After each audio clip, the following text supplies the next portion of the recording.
Good morning, good afternoon, and hello. My name is Jasmina Negrini, and I'm delighted to be here today amongst such an amazing lineup of speakers.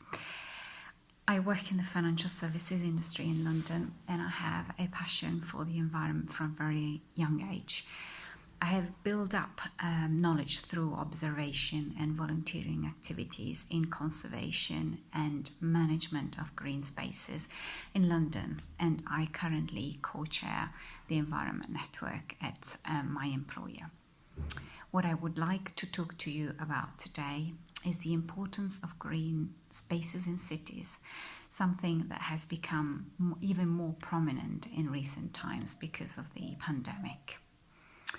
The importance of the connection with nature goes back to the beginning of times and has accompanied humankind in its evolution. Yet somehow it is something we have forgotten how to appreciate, value, and cherish. And as a consequence, we have lost touch with. I wanted to start off with one of my favorite quotes from Sir David Attenborough when he spoke at the opening of Woodbury Wetlands, a wasteland converted into nature reserve in London in May 2016. What he said was that contact with the natural world is not a luxury but a necessity for humankind. All we know about the natural world gives us pleasure, delight, expertise, continuous interest throughout the year, joy on many occasions, and solace on sad ones. We are all part of it, and if we lose contact with the natural world, we lose contact with a great source of pleasure and delight, which is our birthright. If it isn't there, it's a great deprivation, and if it is there, it's what humans beings deserve. There's an awful lot of people in cities and elsewhere who live in a world of concrete and asphalt and brick and glass. So let's just take a moment to reflect on these words from a few years ago, which in the lockdowns that have been implemented across the world to contain the spreading of the virus, have certainly acquired a renewed meaning as people have looked for green spaces to exercise their bodies and rest their minds.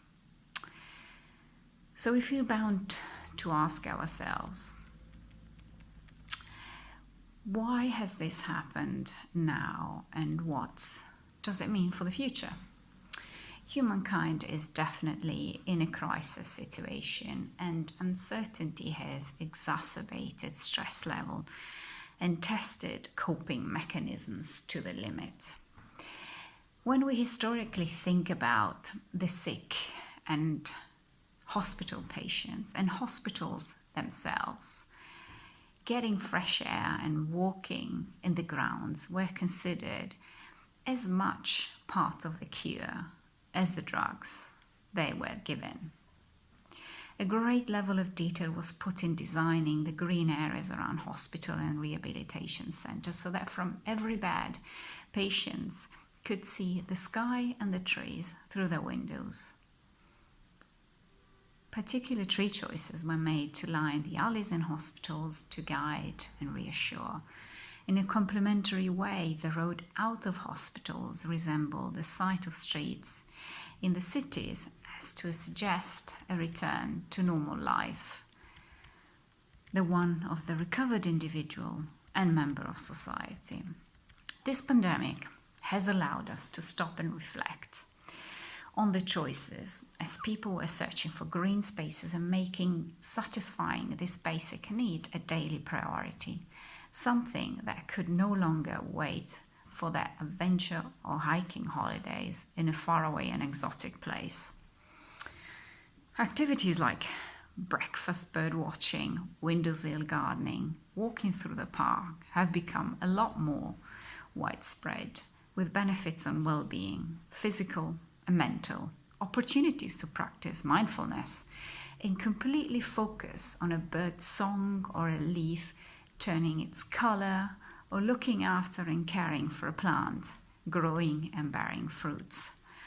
I think growing tomatoes has become an easy and very common starting point for people attempting these activities. So where does that leave us and lead us? Cities like London, which is my main reference point as I have lived and worked here for over 20 years, is a city that provides many opportunities to enjoy and get involved in green spaces. And I will spend just a couple of minutes on some initiatives and changes that provide the opportunities to accelerate the journey of bringing nature to the cities, as this is really what we should be striving for, to make cities better places to live. Cities have often been built by destroying nature and its ecosystems and replacing it with concrete, brick, asphalt, almost symbolizing the opposite of nature, of countryside, of forests, the slow life versus the fast-paced one. However, we cannot live without, or at least our health would significantly suffer without contact to the natural world. So we must create space for green areas in our cities for the benefits of all. But how do we bring nature into cities? In the borough that I live in London, called Tower Hamlets, there are 200 public green spaces, and it is also home to Canary Wharf, which is the financial centre in London, and it's also home to the very first skyline of skyscrapers of the city. So urban living and nature can coexist where the need is recognised, the community ask is strong, and government and policies allow for it. There is one thing that really struck with me when I moved to London, which is that people really are protective around their green spaces and have fought very hard for them. In many cases, being able to limit the impact of the construction industry. And they have done so as a community, so by coming together. Another aspect of this community spirit is the establishment of groups of volunteers and local charities, whether it's through groups of residents cleaning waterways and planting reed beds, or planting and watering street trees and trees in the local parks, or counting hedgehogs, downloading apps to learn about trees, species, birds, insects, and foraging plants. A particularly interesting fact is that London became the first national park city in 2019.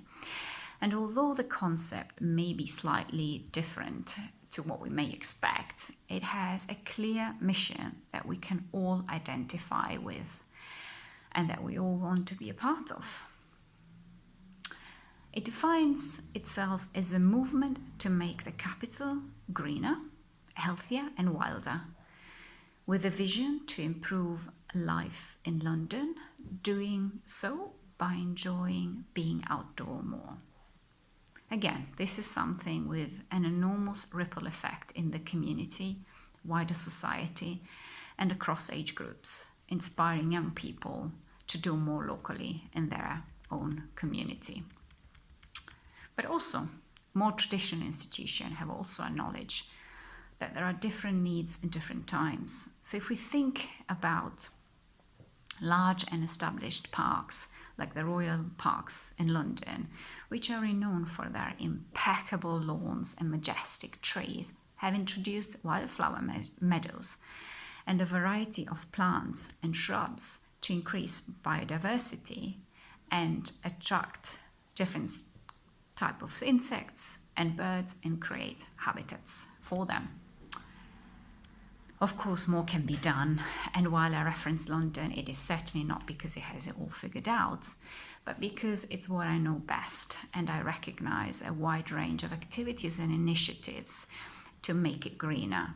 And these are happening across all levels of society And hopefully there are some ideas to be taken away and implemented in another city. So what is the message that we are getting? The message really is that action leads to change, no matter how small it is. Everybody has a part to play and a responsibility towards our home, our planet, and all of its inhabitants, not just human beings. Investing in environmental education like forest schools and outdoor classrooms are key to re-establish our relationship with nature in the younger generations.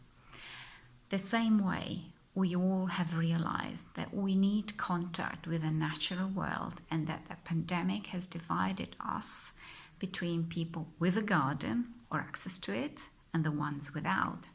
The same way, we have seen that action leads to change when it's tireless, resilient, relentless, continuous.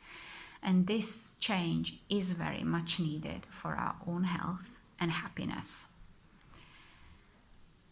I hope to leave you with a desire to take one step in your community to make green spaces more accessible to all, whatever it is, from litter picking on your walk to lobbying your local government to creating maybe your own green movement. Thank you so much for listening.